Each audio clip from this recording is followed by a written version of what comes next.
এভাবেই কিন্তু রাবার কষ সংগ্রহ করা হয়।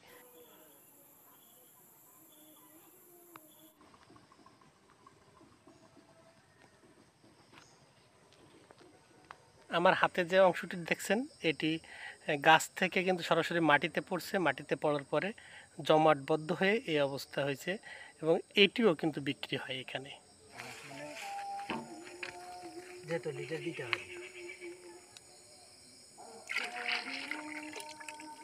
বন্ধুরা, মৌলভীবাজার ভ্রমণের প্রথম পর্বে আজ আমি আপনাদের নিয়ে এসেছি মৌলভীবাজার জেলার কমলগঞ্জ উপজেলার একটি রাবার বাগানে। আজ আমি আপনাদের দেখাবো কিভাবে রাবার গাছ থেকে কষ সংগ্রহ করা হয় রাবার প্রস্তুতের জন্য। কেমন আছো তোমরা? বন্ধুরা, আমি এখন দাঁড়িয়ে আছি হামিদিয়া রাবার বাগানের একটি টিলার উপরে।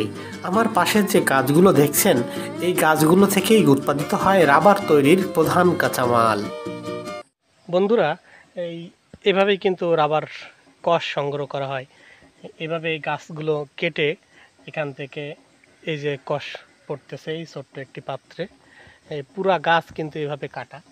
এই যে এখান থেকে পুরা গাছটা কিন্তু কেটে কেটে কেটে কেটে তারা এই পর্যন্ত আসছে। এভাবে আস্তে আস্তে নিচে চলে যাবে। এখানের যে প্রত্যেকটি গাছে কিন্তু একইভাবে এভাবেই রাবারের কষ সংগ্রহ করা হচ্ছে। যে আমি যদি আপনাদেরকে একটু দেখাই, যে একটি গাছ, এখানে অসংখ্য গাছ এই টিলার উপরে, টিলার নিচের অংশেও কিন্তু একই অবস্থা। বাংলাদেশে রাবার চাষ শুরু হয় 1952 সালে। 1957 সালে শ্রীলঙ্কা থেকে আনা হেবিয়া ব্রাজিলিয়ানসিস জাতের বীজ থেকে চারা উৎপাদিত করে দেশের বিভিন্ন অঞ্চলে পরিকল্পিতভাবে চাষাবাদ শুরু হয়।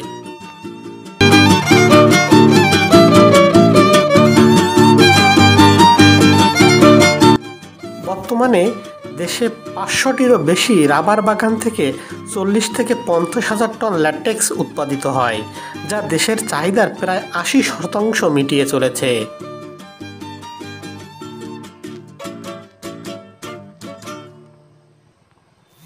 বাংলাদেশে রাবার চাষের উর্বর ভূমি পার্বত্য চট্টগ্রাম, সিলেট ও মৌলভীবাজার জেলাসমূহ, যেখানে রাবার চাষের উপযুক্ত ল্যাটেরাইট মাটির অস্তিত্ব পাওয়া যায়।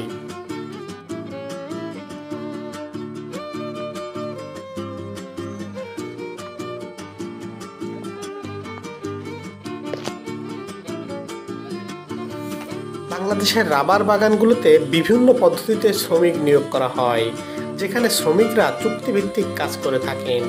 আপনি রাবার বাগানগুলোতে ঘুরতে চাইলে অবশ্যই সকাল 8টা থেকে দুপুর 1টার মধ্যে চলে আসবেন।